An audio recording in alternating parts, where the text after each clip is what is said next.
Some videos now will be more recent, maybe. Different vibrational frequency altogether. As a Mars-ruled person, very Martian, by the way. How do you tell I'm Martian? There. That's how we know. Did you notice by the third pump, it got 6 times bigger? And that's just my physical expression. I'm a Mars-ruled person. So I can report on the Mars transits pretty darn good. And see, I don't find it a terrible aspect because of the Saturn square. The Saturn square is actually very good if the Martian activity is apt to be like spaghetti brained, like we talked about earlier a week ago or so. Well, with Saturn squaring it, it's kind of stopping it, and then like I said, the Mercury having been in Virgo, because it's a Mercury ruled situation pretty much, but now we have Venus in Virgo that's going to be squaring Mars. These people can be pretty darn productive, like constructive problem solving. Probably already talked about that now with the Venus square Jupiter also. Like for the collective, for everybody, I think I already talked about this too, is focusing on financing and stuff like that could be difficult. But we need to find out what else we can do besides for dwell and let the financial system suck up our precious human energy, more like attention, right? Yes, right. Mainly what I wanted to talk about here is getting our brand together. It's taking me a little bit more time, just trying to get my, probably already talked about this too. Sorry. Trying to get my password untangled. Main thing I wanted to talk about, and the Mars transit is actually calming. What we have to brace ourselves for is when the sun, well, we have a full moon tomorrow, I think it is. Sorry, sound pretty vague, don't I? The full moon, I think it's on the 18th, and there is a lot going on with that, and it's very triggering. We might see like a spectacle in the sky. We don't know. I mean, because of the Uranus and Mercury going on, and so, and the full moon. That moon trines the Mars Jupiter. I think I already talked about that. So it's just a really good time to go dancing. Really, a lot of people are not feeling all that stressed out during this, is my point. Especially people like the Mars ruled people who have done so much work, and it's been spiritual, mind you. We know about the broken financial system. It's just kind of slow, isn't it? And they keep on gouging us, as if everybody's getting paid, and it's just war. I don't know if you know it, and I was zeroing in on what in the hell money is up to, and like, what is it? Whose team is it? Like, say, is there 2 teams? Should we have 2 teams? One team is the energy team, because they keep saying it's just energy. It's like, no, money is money, and then but energy is behind it. Which energy is the question, right? We know that it gives us energy when, as a human being, when we don't have a worry, right? We don't have a worry about a bill, you know, and some, see, that's nobody's business but our own. See, I tend to worry this much more than other people, you know, and so I you know, have a problem with worry, and so now we're talking about, well, now just fix your little brain, and then you can go and make money, and it's like, um, sure. Well, having said that, interesting. Um, no, I'm a physical person, you know, and I've made a lot of cupcakes. Let's say I made a lot of widgets, and I make a lot of widgets on this thing, and I was hoping that I would be able to get help. And gosh, my last video I think is on the same day that this video comes out, talking about the wonders of just mathematics, I guess. And it's like, wow, man, shoot, why isn't people talking about this thing, you know? Anyway, getting back to the astrology, let's look at it. You know, I mean, how do we get along? Really, is money the answer?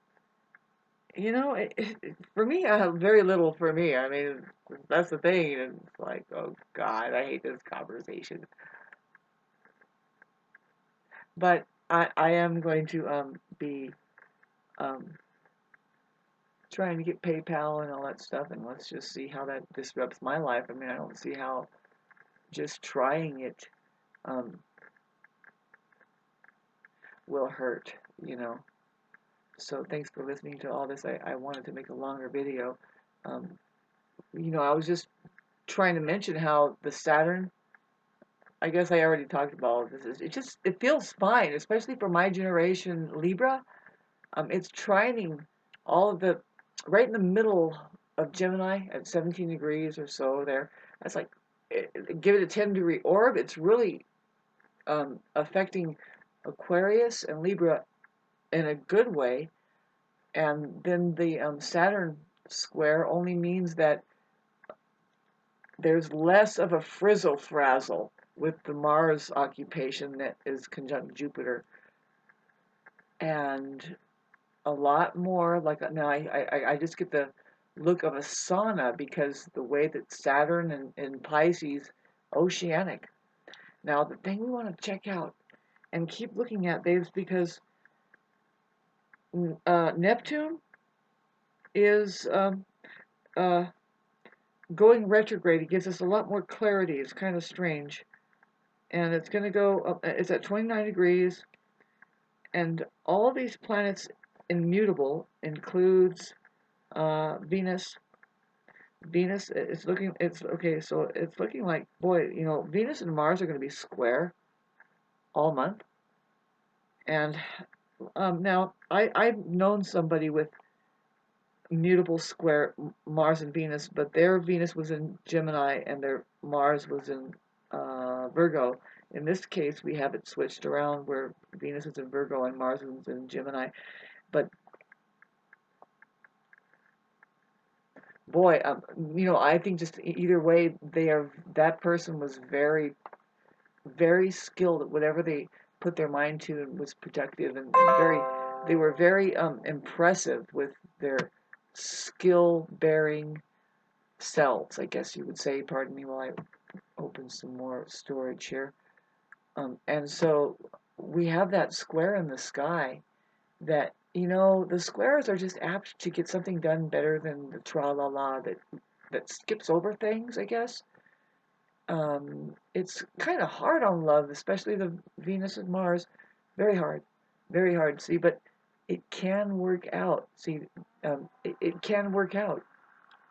See, anybody born at this time with the Saturn square that intensity there is actually benefiting from that tempering down with the Saturn there. Otherwise, if it was free of that, see, um, might not know as much with the. It might just be a little too scatterbrained with that. This would be a very interesting time to be born. The Jupiter square Saturn is somewhat generational, but it's longer lasting. It's kind of definitely affecting more the climate of the collective. And so Jupiter square Saturn, that's a lesson on lessons. It's like, what are we learning here that is of any value?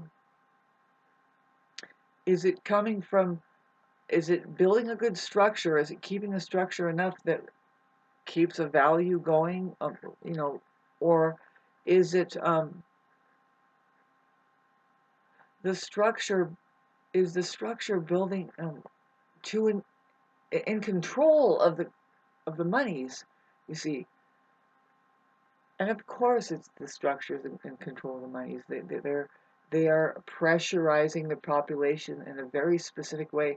And if you pick up on it in the 20s here, um, it's um, it's leaning towards men and women. It shows in the stars too, but we see it kind of leaking out, and there's a feeling in the air. For me, it's a trippy feeling. It's like, well, my generation, you know, single women with assets. I mean, what are we doing? I mean, we've got to be very business savvy, right? And the thing is we want love in our lives, don't we? Whether we are a man or a woman, do we want this juggle game of assets and watching stuff do this and that? I mean, I don't mind starting a business, and I know how to.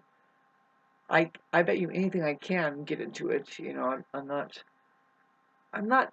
What I was about to say is just I'm not impractical. Not really. I know how to partner up and work with people.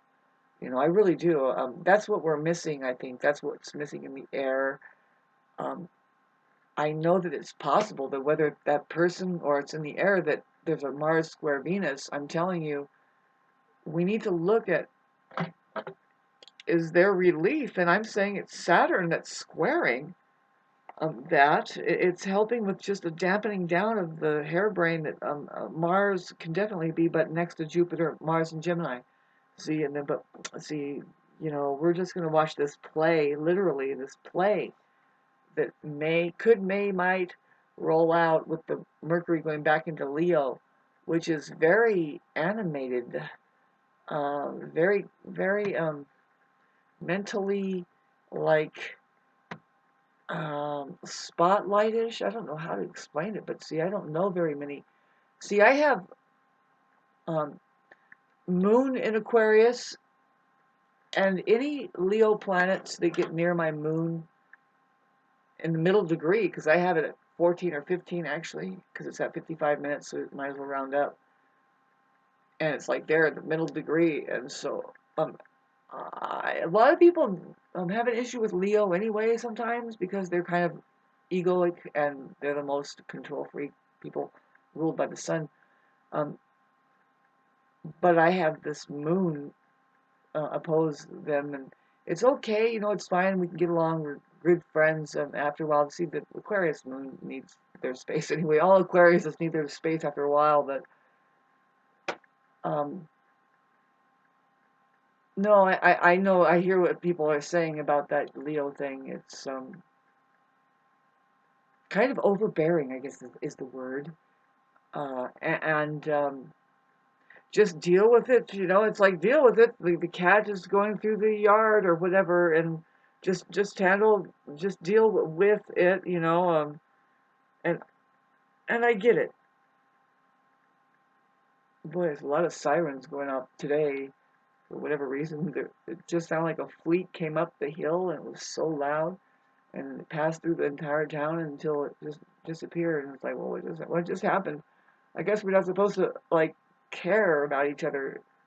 In my town in the past, it used to be that we you know, we hardly heard a siren anyway. I talked about that before. Is there anything new to talk about, Shauna? Well, hold tight with what's about to happen with these with this full moon. Happy full moon video. It's my full moon video. I'll put on the 18th. Is that on the 18th, folks? Let's look. Sorry, just kind of going through this, but some of the videos that I like, especially the ones about how lame it is. See, what I mean is about the money, anyway, we have, yeah, it's right there at 27, 26 on the 18th and 19th really is, see, it starts on the 18th that we have this amazing moon oppose the sun, and then that, with the moon, it trines, I don't care what anybody says, but it does still trine the Mars and the Jupiter right there, so that's so great, you know, it's not bad, and then, but, so we have, the only thing that could be bad about it is that, we have to wake up the cows over there, and that's where it squares. It causes a T-square with Uranus. Later on, especially the sun does, along with Mercury. That is so weird. Okay, so be careful driving your vehicles or going on an airplane. If you have an exact aspect around about, what degree did I say? Whatever degree that was, 17 degree. What's the epic degree that this squares are? Yeah, look at that. Um, well, there's this Venus square is at 17, and then we're talking about the wide square with the real thing that happens right coming along here. Yeah, it's the same time as that shit. That's just unfortunate. It's two squares going on, and so I would not get on that plane if I had some aspects at 26 degrees or 27 degrees Leo, um, fixed sign. Call that trip off, and give each other some space if you're men and women. Um, just know how much you love each other, and notice how that you can't really be with each other, not even with when you are with each other, because did you end up with a narcissist? Well, there you go. They aren't present with reality, so they're only interacting with the object in your head that you are, and find some kind of support. Find anyway. Thanks for listening, and I will let you know about what happens with my communications here. I'm just taking my time with it. It's kind of it, it kind of racks my brain a little bit, but I do figure it out. I'm proud of myself because it's just me here, and I don't have much assistance at all. So I'm kind of doing it at my pace, and I guess it's time to do it. I'll try and do it tomorrow morning. Have a beautiful rest of the day. Love you guys a lot.